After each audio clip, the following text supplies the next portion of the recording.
Hello friend, आप देख रहे हो हमारा चैनल ग्रो बुक्स। तो अगर आप हमारे चैनल पर नए हैं तो प्लीज़ हमारे चैनल को सब्सक्राइब कर लीजिए। तो आज हम फिर से आपके लिए नई बुक लाए हैं, जिस बुक का नाम है जॉय ऑन डिमांड। इसका मतलब कैसे मेडिटेशन आपको खुशहाल बना सकता है। इनका लेखक का नाम है चेड मेंग टैन।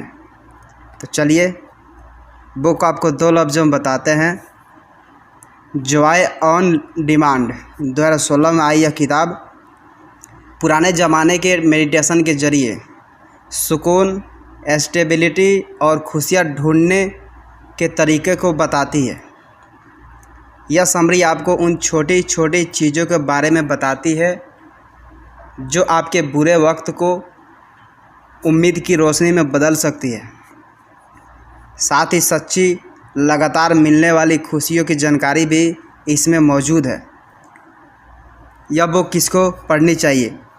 डिप्रेस्ड और बेचैन रहने वालों के लिए, फ़िक्रमंद और उन सभी के लिए जो खुश नहीं हैं, जो अपनी स्पिरिचुअल आत्मा की तलाश में है। अध्याय नंबर 1। इंसान के खुशियों का लेवल तब तक एक जैसा रहता है जब तक वह मेडिटेशन के ज़रिए इसे बढ़ाने की कोशिश ना करे। क्या आप खुश और हंसमुख इंसान हैं? हालांकि जवाब देने के लिए यह बहुत आसान सवाल नहीं है, और बेशक वक्त के साथ आपका जवाब बदल सकता है। लेकिन आपके मौजूदा हालात कुछ भी हो, ज़्यादा खुशी और जॉयफुल महसूस करने का एक फुल प्रूफ तरीका है, जिसके लिए पैसे या किसी महंगी चीज़ की ज़रूरत नहीं है। आपको पता होगा कि मेडिटेशन स्ट्रेस मैनेजमेंट और परफॉर्मेंस बेहतर करने में आपकी मदद कर सकता है। लेकिन असल में यह यहीं तक लिमिटेड नहीं है। इसका हमारे हाल चाल और खुशियों पर भी बहुत असर हो सकता है।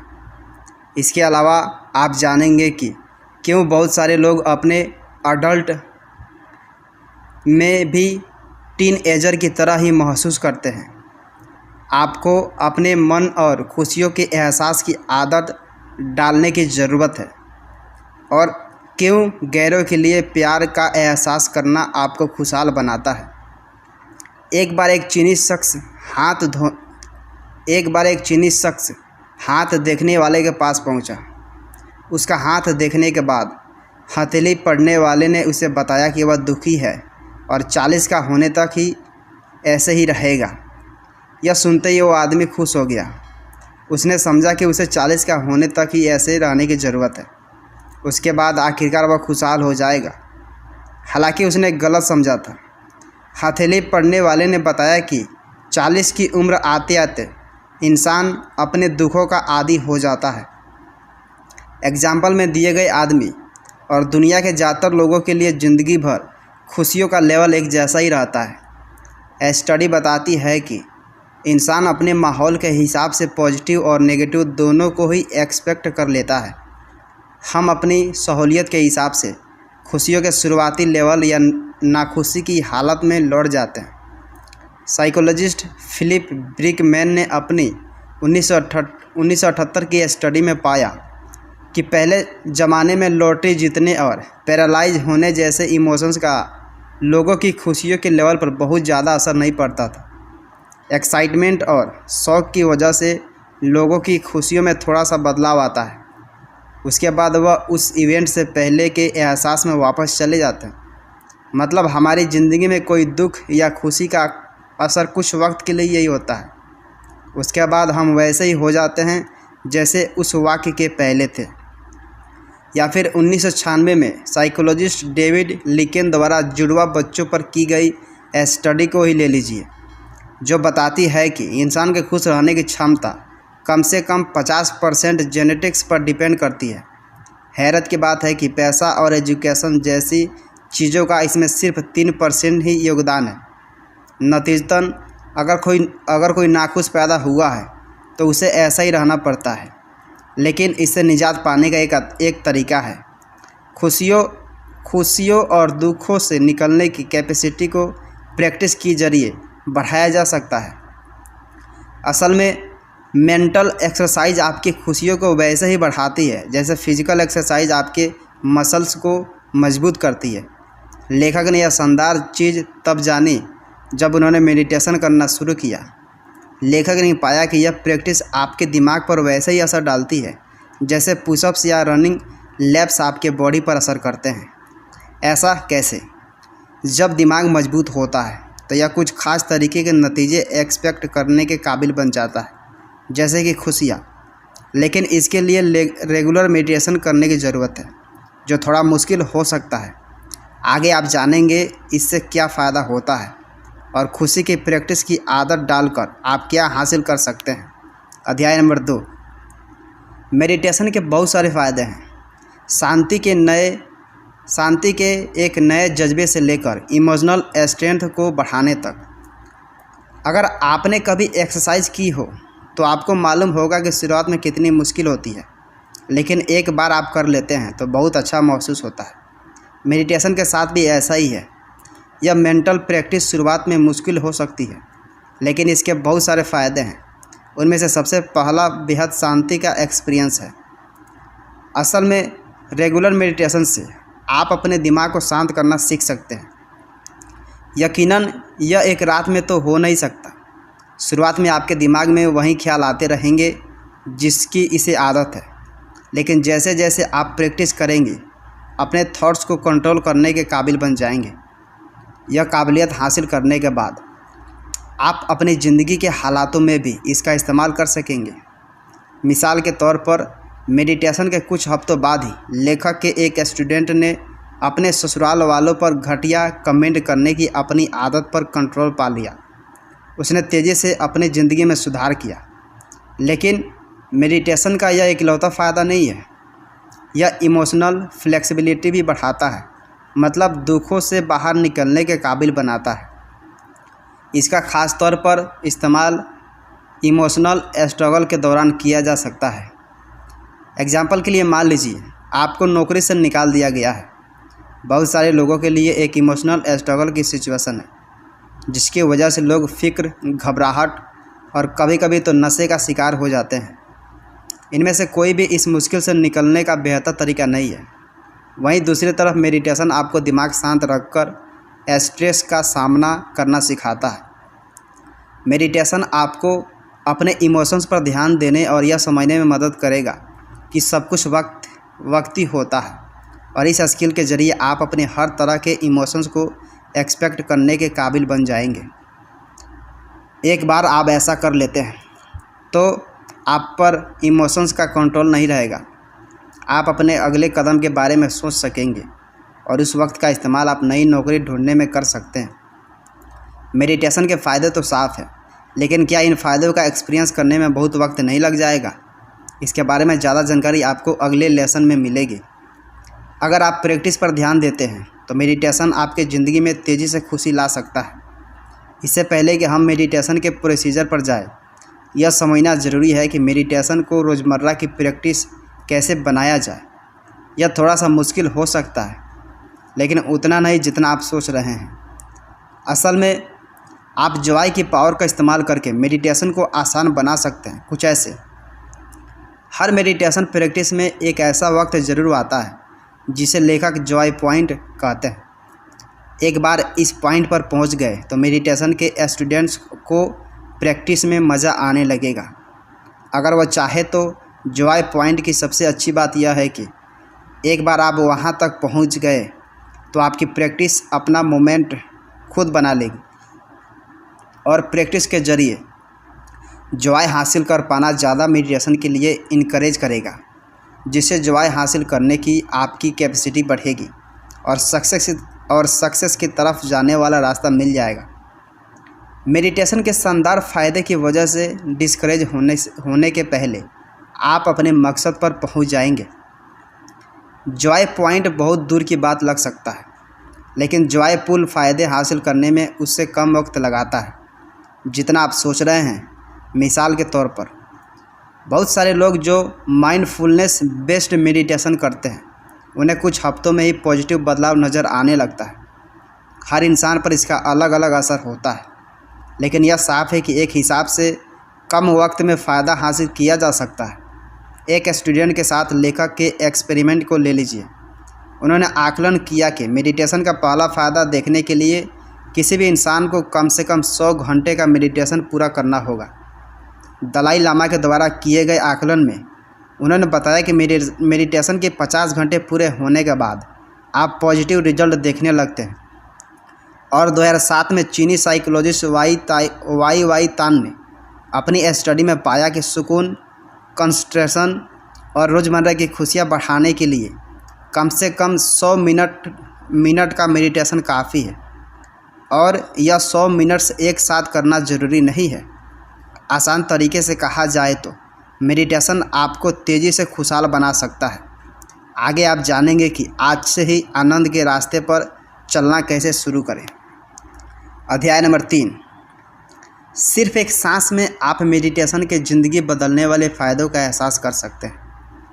अगर आप ज़्यादातर लोगों की तरह हैं तो आप सोच में पड़ गए होंगे कि कितनी कम मेहनत में आप मेडिटेशन प्रैक्टिस का फ़ायदा हासिल कर सकते हैं।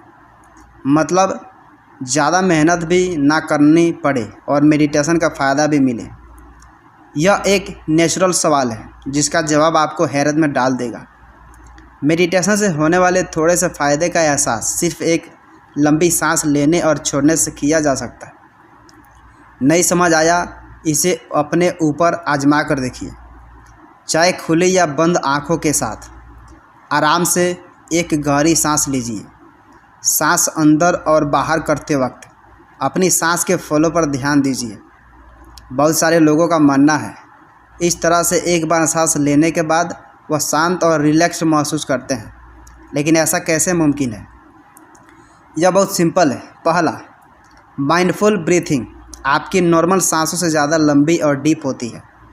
इसकी वजह से आपका पैरासिम्पैथेटिक नर्वस सिस्टम एक्टिवेट हो जाता है, जो कि रिजनरेशन और आराम प्रोवाइड करता है। दूसरा, जब आप अपनी सांस पर ध्यान देते हैं तो खुद को प्रेजेंट मोमेंट में ले आते हैं। नतीजतन अलग तरह के आराम का एहसास करते हुए आप कुछ सेकंड के लिए क्या हुआ और क्या होने वाला है कि फ़िक्र छोड़ देते हैं।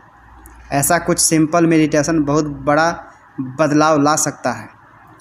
रिजनरेशन और कायाकल्प को ट्रिगर करने की एबिलिटी पर ख़ास तौर से असर हो सकता है। मिसाल के तौर पर दुनिया के सबसे बेहतरीन टेनिस प्लेयर 10 से 15 सेकेंड के 2 पॉइंट के बीच में अपनी बॉडी के रिकवर करने की कैपेसिटी पर डिपेंड रहते हैं। पिछले कुछ दशकों में टेनिस के शानदार प्लेयर रहे नोवाक जोकोविच कहते हैं कि इन थोड़े से टाइम गैप में माइंडफुल मेडिटेशन के जरिए वह कोर्ट के अंदर अपनी परफॉर्मेंस बेहतर कर सकते हैं। हो सकता है उनके ग्रैंड स्लैम चैंपियन बनने के सफ़र का यह सबसे बड़ा सीक्रेट रहा हो। नतीजा हासिल करने के लिए एक सांस ही काफ़ी है। किसी खास चीज़ या फीलिंग पर कंसंट्रेट करके या फिर एक पल आराम करने से भी मेडिटेशन की स्टेट हासिल की जा सकती है। इमेजिन कीजिए कि आप पैसों से भरे एक कमरे में जाते हैं और आपसे कहा जाता है कि आप जितना उठा सके उतना ले जा सकते हैं। आप अपने साथ सिर्फ कुछ छुट्टे नहीं ले जाएंगे ना। मेडिटेशन के साथ भी ऐसा ही है। अभी आपने जिस सांस लेने के तरीके के बारे में सीखा वह इन छुट्टों के बराबर ही है, जबकि आप उससे कहीं ज़्यादा ले सकते हैं। लेकिन इस बेसिक पॉइंट से आगे बढ़ने के लिए आपको सबसे पहले मेडिटेशन की नींव एस्टेब्लिश करने की ज़रूरत है, और इसके लिए आपको एंकरिंग के ज़रिए अपने मन को स्टेबल करना होगा। इसका मतलब अपने मन का अटेंशन सामने मौजूद काम या चीज़ की तरफ ले आने की प्रैक्टिस कीजिए। एंकर का किरदार निभाने के लिए आपके सांस से बेहतर कुछ नहीं हो सकता। आखिरकार यह हर वक्त मौजूद रहता है और फोकस करने के लिए एक शांत कंटिन्यूअस पॉइंट प्रोवाइड करता है। अगर आपका ध्यान डाइवर्ट होने लगे तो अपनी सांस की तरफ वापस ले आइए। सांस लेना और छोड़ना शुरू कीजिए। आप कोई दूसरा एंकर भी चुन सकते हैं, जैसे कि आपकी बॉडी या ऐसा कुछ जो आप सुनते, देखते और टच करते हो। तो मकसद एंकरिंग है। लेकिन अगर यह शुरुआत में मुश्किल लगता है तो आप धीरे धीरे भी कर सकते हैं। इसकी जगह आराम करने की प्रैक्टिस कीजिए। यह भी सही है, आप आराम को प्रैक्टिस समझ कर सकते हैं। हालांकि यह सबके लिए आसान नहीं है। बहुत सारे लोगों के लिए सच में आराम करना भी मुश्किल है।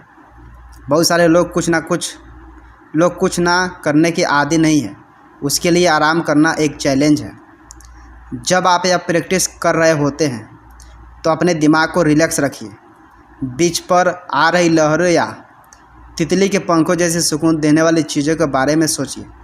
या फिर आप मुझे कहीं जाने या कुछ करने की ज़रूरत नहीं है, इस वक्त मैं सिर्फ आराम करूंगा जैसे छोटे मेडिटेटिव सेंटेंस दोहरा सकते हैं। एंकरिंग या रेस्टिंग। शुरुआत में आप जो भी तरीका अपनाते हैं आप खुद को शांति के रास्ते पर पाएंगे। आगे आप जानेंगे इससे आगे टू जॉय की तरफ कैसे बढ़ा जाए। अध्याय नंबर 4। आपके चारों तरफ खुशियाँ मौजूद हैं। इसे छोटी चीज़ों में ढूंढकर आप खुशियाँ की तरफ आगे बढ़ सकते हैं। ढलती हुई ज़मीन पर पानी डालकर देखिए। अपने नेचुरल स्वरूप को फॉलो करते हुए यह बड़ी आसानी से नीचे की तरफ बहेगा। इसी तरीके से खुशी की तरफ आगे बढ़ने के लिए आपको खुशी के एहसास की तरफ झुकाव रखना होगा। पहला कदम अपने मन को खुशियों से अवगत कराना है। यह सिंपल होने के साथ ही एक लॉजिकल नियम है। आखिरकार जब हमारा मन खुशियों के एहसास को पहचान जाता है तो यह बड़ी आसानी से इनकी मौजूदगी नोटिस करना सीख जाता है और यहीं से हमारा मन खुशियाँ ढूंढने और ऐसे हालात पैदा करने के लिए काम करना शुरू कर देता है जिनमें वह खुशियों का एहसास कर सके। ऊपर दिए गए अवगत का मतलब अंग्रेजी में फैमिलियर होता है, जो कि फैमिली वर्ड से बना है, और खुशियों को फैमिली मेंबर की तरह मन के करीब ले आकर आप हकीकत में इसके एहसास को जान सकते हैं। फैमिलियरिटी यानी अपनापन क्रिएट करने के लिए आपको यह जानने की ज़रूरत है कि किन हालात में और कब कब आप खुश होते हैं। याद रखिए, जब आप ऐसा करना शुरू करते हैं तो शुरुआत में खुशियाँ बड़ी आसानी से नज़रअंदाज हो जाती है। मिसाल के तौर पर, जब आप हाईवे पर गाड़ी चला रहे होते हैं तो क्या आपने बगल से गुजरने वाली हर नीली कार को नोटिस करते हैं? ज़्यादातर नीली कारें बाकी रंगों के बीच दब जाती हैं। ऐसा ही खुशियों के छोटे छोटे पलों के साथ होता है। इन्हें पहचानना थोड़ा सा मुश्किल हो सकता है, इसलिए इन छोटी खुशियों को नोटिस करना ज़रूरी है। उस मोमेंट के बारे में सोचिए जब आप आराम महसूस करने के लिए गर्म पानी से नहाते हैं। यह एहसास असली खुशियों में से एक है, लेकिन शायद लोग इसे महसूस करने के लिए वक्त निकालते हैं। इसके बजाय वह जल्दबाजी करते हैं और यह एहसास निकल जाता है। इन छोटे छोटे पलों की कीमत समझ लीजिए और ध्यान रखिए, अपनी ज़िंदगी में पहले से मौजूद छोटे छोटे पलों को नोटिस करना खुशियों की तरफ पहला कदम है। लेकिन यह इकलौता तरीका नहीं है। आगे आप खुशियों के एहसास को बढ़ाने वाली दूसरी प्रैक्टिस के बारे में जानेंगे। मेडिटेशन प्यार और कैपेशन के जरिए आपके नेगेटिव इमोशंस को ख़त्म कर सकता है। हर किसी ने ऑफिस या काम पर बुरे दिन का सामना किया है, लेकिन क्या आप जानते हैं कि एक मेंटल एक्सरसाइज के ज़रिए इस नेगेटिव इमोशन को दूर किया जा सकता है? खैर, लविंग काइंडनेस से जुड़े थॉट्स के बारे में सोचकर ऐसा किया जा सकता है। आप अपने मूड को खुशी में बदल सकते हैं। कुछ ऐसे पब्लिक जगह पर मौजूद भीड़ में से किन्हीं दो लोगों को चुनिए और उनके लिए सच्ची खुशियों की दुआ कीजिए। यह सिंपल लगता है, लेकिन इसका नतीजा देखकर आप हैरत में पड़ जाएंगे। मिसाल के तौर पर, एक बार लेखक ने लोगों के ग्रुप में से 1 घंटे से मिसाल के तौर पर एक बार लेखक ने लोगों के एक ग्रुप से 1 घंटे में कम से कम एक बार इस एक्सरसाइज को करने के लिए कहा। एक्सपेरिमेंट के बाद उन्हें एक पार्टिसिपेंट का ईमेल आया। उसने बताया कि वैसे तो उसे अपनी नौकरी बिल्कुल पसंद नहीं है, लेकिन जिस दिन उसने यह एक्सरसाइज की वह दिन पिछले 7 दिनों में से सबसे खुशी भरा रहा है। इस एक तरीके से मेडिटेटिव प्रैक्टिस आपको खुश रखती है। हालांकि दोस्ती आपको नेगेटिव इमोशन से बचा सकती है। अगली बार आप परेशान हो तो अपने मन को पिछले लेसन में दिए गए तरीके के ज़रिए शांत करना शुरू कीजिए। अपना ध्यान एंकर की तरफ लाते रहिए, जैसे कि आपकी सांसें या कुछ और। एक बार आप शांत महसूस करने लगे तो इमोशनल प्रॉब्लम्स को हल करना शुरू कर सकते हैं। ऐसा करने के लिए सबसे पहले जानिए कि आप क्या महसूस कर रहे हैं और फिर इसे उलट जज्बातों से नारिश कीजिए। अगर आप गुस्से में हैं तो इसका सामना शांत रहकर कीजिए। मिसाल के तौर पर, अगर आपको गुस्सा आ रहा है तो आप इस गुस्से को अपने अंदर मौजूद मॉन्स्टर की तरह समझ सकते हैं। आप जितना ज़्यादा गुस्सा होते हैं, अंदर मौजूदा या मॉन्स्टर उतना ही ताकतवर होता जाता है, और अगर इसे दबाने की कोशिश की जाए तो और तेज़ी से बढ़ता है। इस हाल में एक ही तरीका कारगर है। अपने अंदर मौजूद इस मॉन्स्टर को अपना लीजिए और इसे प्यार और शांत थॉट से नरिश कीजिए। जैसे ही आप ऐसा करें, इमेजिन कीजिए कि गुस्सा ख़त्म हो रहा है और वह मॉन्स्टर आपका दोस्त बन रहा है। इस आखिरी तरीके को मिलाकर आपको अपनी खुशियाँ बढ़ाने के लिए कई तरीके मिल गए हैं। बस माइंडफुल रहिए, अपने आप को एंकर रखिए और नेगेटिव फीलिंग का सामना कंपैशन से कीजिए। कुल मिलाकर बहुत सारे लोगों के लिए खुशी होराइजन पर मौजूद कोई चीज़ है, लेकिन ऐसा नहीं है। असल में सच्ची खुशियाँ आपके इतना करीब हो सकती है जितना आप सोच भी नहीं सकते। लगातार मेडिटेशन की आदत डालकर और प्रेजेंट में रहकर आप ज़मीन पर ही खुशियाँ हासिल कर सकते हैं। क्या करें? मेडिटेशन के दौरान अपने ऊपर ज़रूरत से ज़्यादा भार मत डालिए। लोगों को लगता है मेडिटेशन के दौरान आपको बहुत मेहनत करना या सख्त डिसिप्लिन अपनाने की ज़रूरत है। हालांकि ऐसी कोशिश नुकसानदायक हो सकती है, जबकि डेली मेडिटेशन की प्रैक्टिस कारगर हो सकती है, लेकिन यह आसानी से उल्टी भी पड़ सकती है। इसलिए मेडिटेशन करते वक्त कुछ भी हासिल कर लेने से बचिए, क्योंकि इस तरह की कोशिश आपके मन को मेडिटेशन से डिस्ट्रैक्ट करती है। इसके बजाय रिलैक्स होकर अपने थॉट्स को नोटिस कीजिए और उन्हें जाने दीजिए।